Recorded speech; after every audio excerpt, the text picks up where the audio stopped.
अस्सलाम वालेकुम फ्रेंड्स, मैं हूं मोहसिन रफ़ा और आप लोग देख रहे हैं 24/7 टीचर्स ऑनलाइन। दोस्तों, हमने कोई 2 क्लासेस पहले रिपीटिशन ऑफ स्ट्रक्चर के ऊपर अपनी क्लासेस शुरू की थी और हमने 2 क्लासेस में पिछली जो हमारी गुजरी हैं उसमें रिपीटिशन स्ट्रक्चर में हमने वाइल लूप पढ़ा है और उसके साथ साथ हमने डू वाइल लूप पढ़ा है। दोस्तों, आज की हमारी क्लास 11th के अंदर भी हम लोग अपनी बात रेपिटेशन ऑफ स्ट्रक्चर के ऊपर जारी रखेंगे और जो हमारा रेपिटेशन स्ट्रक्चर का एक और टूल है फॉर लूप, उसके ऊपर आज हम अपनी क्लास के अंदर बात करेंगे। आज की अपनी क्लास शुरू करने से पहले दोस्तों, हम लोग सबसे पहले समराइज कर लेते हैं कि हम लोगों ने पिछली क्लास के अंदर क्या चीज़ें कवर अप की थी। दोस्तों, पिछली क्लास के अंदर हमने डू वाइल लूप पढ़ा था और हमने देखा था कि डू वाइल लूप जो है वो ये होता है कि जब तक कोई कंडीशन ट्रू ना हो वो डू चलता रहता है और जब कंडीशन जो है वो फॉल्स होती है तब हमारी वाइल की जो कोड होता है या जो ब्लॉक होता है वो एग्जीक्यूट होता है। फिर हमने जो है अपना एक सैम्पल प्रोग्राम जो हमने डू वाइल लूप पढ़ा उसके हिसाब से सैम्पल प्रोग्राम किया था और एंड पे मैंने आप लोगों को एक एक्सरसाइज भी दी थी। मुझे उम्मीद है कि आप लोगों ने आज तक हमने जितनी भी एक्सरसाइजेज मैंने आपको दी हैं वो आप लोगों ने कर ली होंगी और अब आप जो है एक अच्छे प्रोग्रामर बन चुके होंगे। जिन दोस्तों को अभी भी प्रोग्रामिंग के अंदर कोई कंफ्यूजन आ रही है वो लोग मुझे कमेंट किया करें ताकि मैं उनके मसाइल हल करूं और वो भी C++ प्रोग्रामिंग सीख सकें। दोस्तों, आज की हमारी जो क्लास है क्लास 11th, उसके अंदर हमारी डिस्कशन रेपिटेशन ऑफ स्ट्रक्चर के ऊपर जारी है और आज हम लोग जो है फॉर लूप के ऊपर बात करेंगे और उसके साथ जो है हम फॉर लूप का एक सैम्पल प्रोग्राम मैं आप लोगों को लाइव करके दिखाऊंगा जैसे हम पिछली क्लासों में करते आ रहे हैं और एंड के ऊपर मैं आपको फॉर लूप से रिलेटेड एक एक्सरसाइज दूंगा जो आप लोगों ने खुद सॉल्व करनी होगी। दोस्तों, हम लोग अपनी क्लास का बाकायदा आगाज करते हैं और हम देखते हैं कि फॉर लूप क्या है। फॉर लूप है जी, in a loop we initialize variable at first. ये जो फॉर लूप है इसके अंदर हम सबसे पहले अपना एक वेरिएबल इनिशियलाइज करते हैं, then we set a condition for the continuation and termination of loop.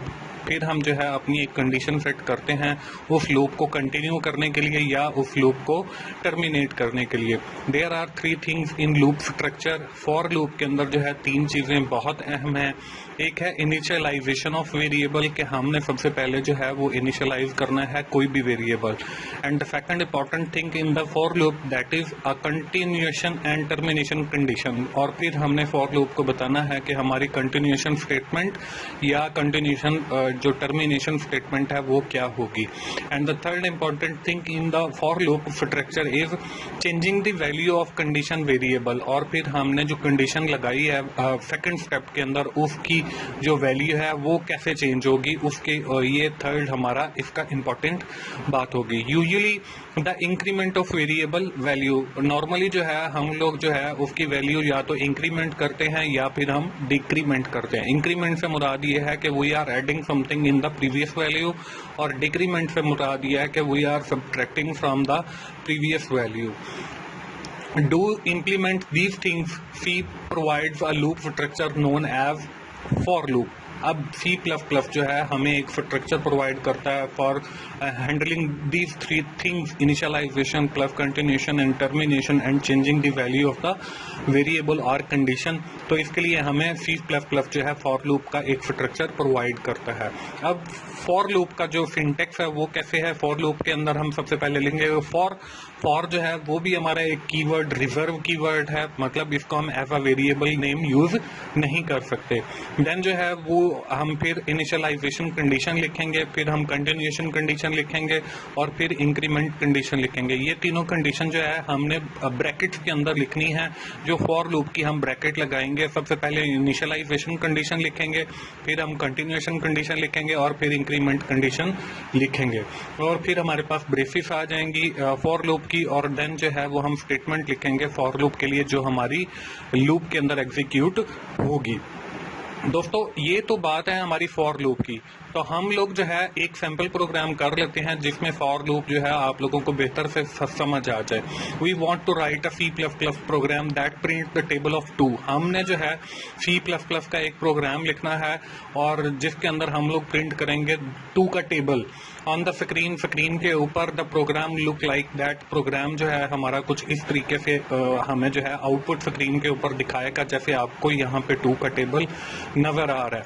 तो चलिए हम लोग अपना प्रोग्राम लिखते हैं। हम लोग पिछली 2 क्लासेस के से ही डेव C++ यूज करते आ रहे हैं, तो आज की हमारा जो सैंपल प्रोग्राम है उसके लिए भी हम लोग अपना डेव C++ ओपन करते हैं और उसी के अंदर हम लोग जो है अपना प्रोग्राम लिखेंगे। जो डेव C++ हमने ओपन किया, इसके ऊपर क्लिक किया, हमारे सामने जो है डेव C++ ओपन हो गया।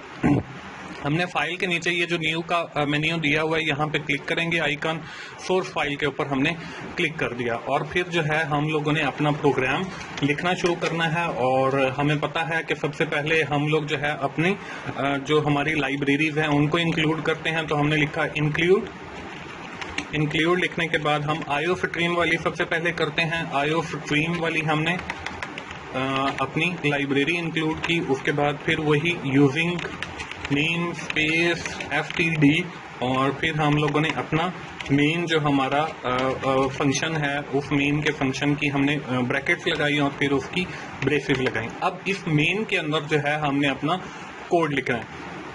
अब यहाँ पे जो है हम सबसे पहले एक वेरिएबल ले लेते हैं जिसका नाम मैं रख देता हूँ जी काउंटर।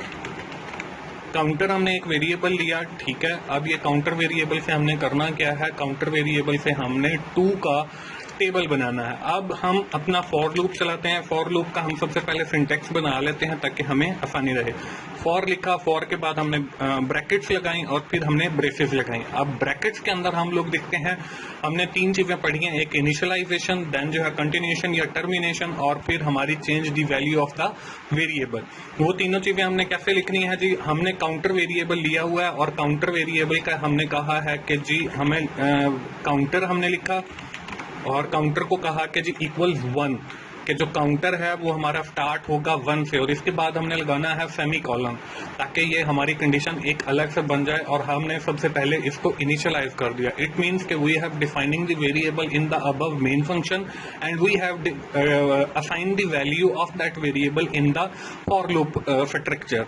हमने ऊपर जो है काउंटर का एक वेरिएबल इनिशियलाइज किया और उसको जो वैल्यू है वो हमने असाइन किया है फॉर लूप के अंदर जाके, ये हमारी इनिशियलाइजेशन हो गई। उसके बाद हमने कंटिन्यूएशन या टर्मिनेशन की वैल्यू देनी है। वो हमने देखे हमारा जो वेरिएबल है वो है काउंटर के नाम का, तो हमने काउंटर लिखा और हमने लिखा G less than and equal to 10 क्योंकि हमारी जो टेबल होता है वो हमारा 1 2 3 4 5 6 और इसी तरह आगे वो 10 तक चलता है। तो इसलिए हमने जो है काउंटर को कहा कि काउंटर जो है या जो हमारा फॉर लूप है वो 10 टाइम चलेगा या 10 से लेस चलेगा या 10 के इक्वल चलेगा। तो ये हमने उसको कंडीशन बता दी है हमारी कंटिन्यूएशन की कि वो 1 से स्टार्ट हुआ है, हमने उसको इनिशियलाइज किया है और आगे वो कंटिन्यू रहेगा टिल 10 जब तक वो 10 से लेस या 10 के इक्वल नहीं हो जाता। उसके बाद हमने डालना है जी अपना वेरिएबल जो हमारी चेंज दी वैल्यू आएगी। वो चेंज दी वैल्यू हम कैसे डालते हैं वो हमने लिखा जी काउंटर COUNTER काउंटर और फिर हमने इक्वल्स डाल के फिर लिखा हमने जी काउंटर प्लस 1। अब ये हमने लिख दिया और ये लिखने के बाद इसका मतलब ये है कि जब लूप फर्स्ट टाइम चलेगा तो उसमें काउंटर की जो वैल्यू है वो 1 आएगी। Then if the loop is continue with the second shift, जब वो सेकंड शिफ्ट में आएगा तो देन जो है काउंटर की वैल्यू जो है वो 1 प्लस ऐड हो जाएगी, मतलब उसके अंदर 1 ऐड हो जाएगा। इट मीन्स कि the counter value in the second shift is 2।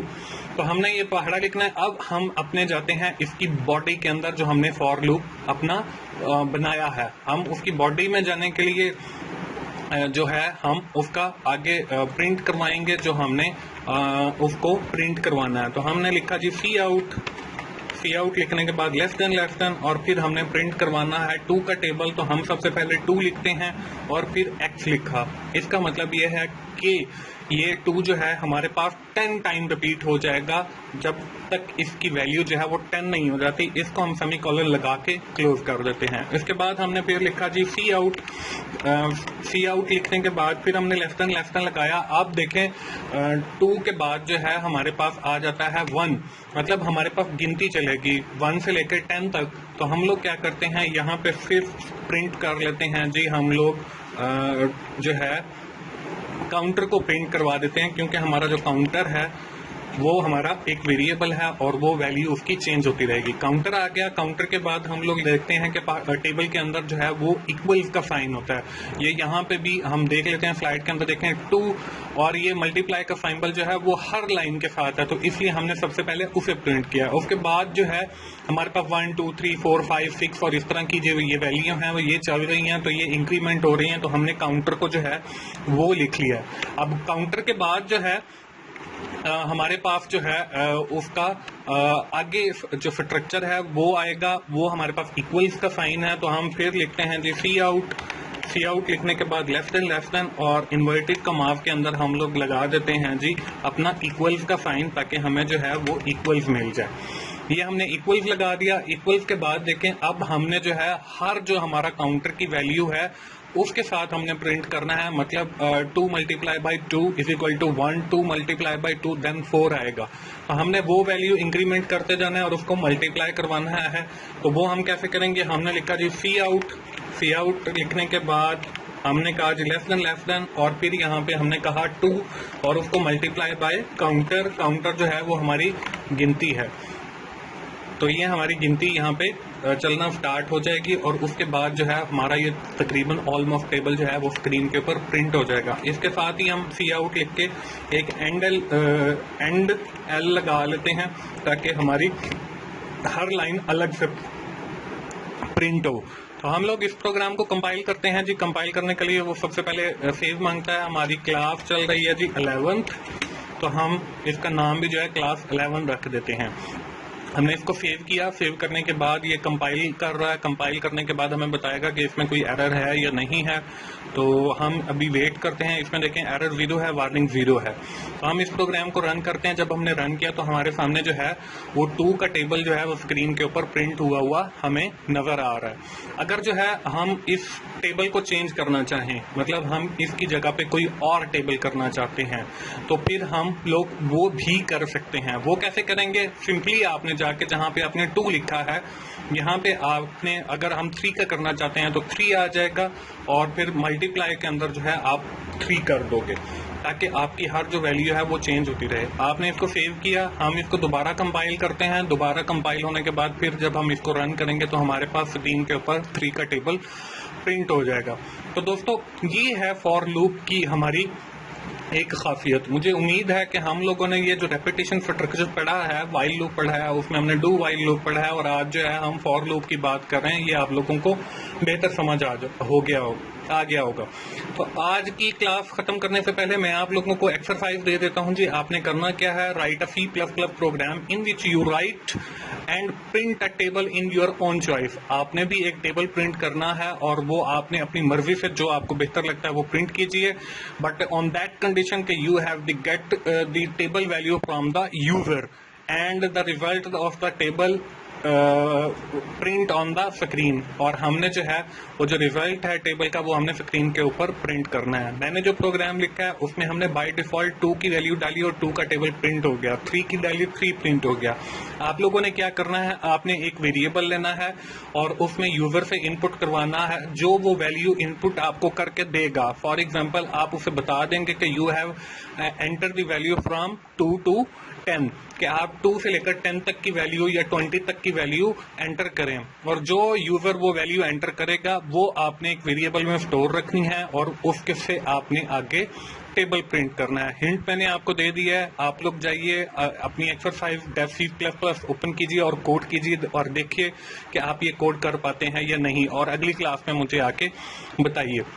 हम लोग आज की क्लास खत्म करने से पहले क्विकली समराइज कर लेते हैं कि आज की क्लास के अंदर हम लोगों ने क्या चीजें कवर अप की हैं। तो दोस्तों आज की क्लास के अंदर हम लोगों ने अपनी वही पुरानी रेपिटेशन स्ट्रक्चर के ऊपर बात जारी रखी। हमने जो है फॉर लूप एक हमारा जो रेपिटेशन स्ट्रक्चर का टूल है उसके ऊपर आज बात की। उसके बाद मैंने आपको एक सैम्पल प्रोग्राम दिखाया और फिर आपको एक एक्सरसाइज जो है वो सॉल्व करने के लिए दी कि आप लोग घर जाइए और इसे कोड कीजिए और देखिए कि उसका रिजल्ट क्या आता है। दोस्तों ये था हमारी आज की क्लास 11th। उम्मीद है आप लोगों को प्रोग्रामिंग समझ आ रही होगी मेरी क्लासेस से। अगर आप लोगों को मेरी वीडियोस अच्छी लग रही हैं तो आप लोग इसे लाइक कीजिए, अपने दोस्तों से शेयर कीजिए और कमेंट्स की सूरत में मुझे फीडबैक दीजिए और मेरा चैनल सब्सक्राइब कीजिए ताकि मेरी हर आने वाली वीडियो आप लोगों तक पहुंच सके। दोस्तों अगली क्लास तक के लिए मोहसिन भाई को इजाजत दीजिए। थैंक यू वेरी मच दोस्तों, अल्लाह हाफिज।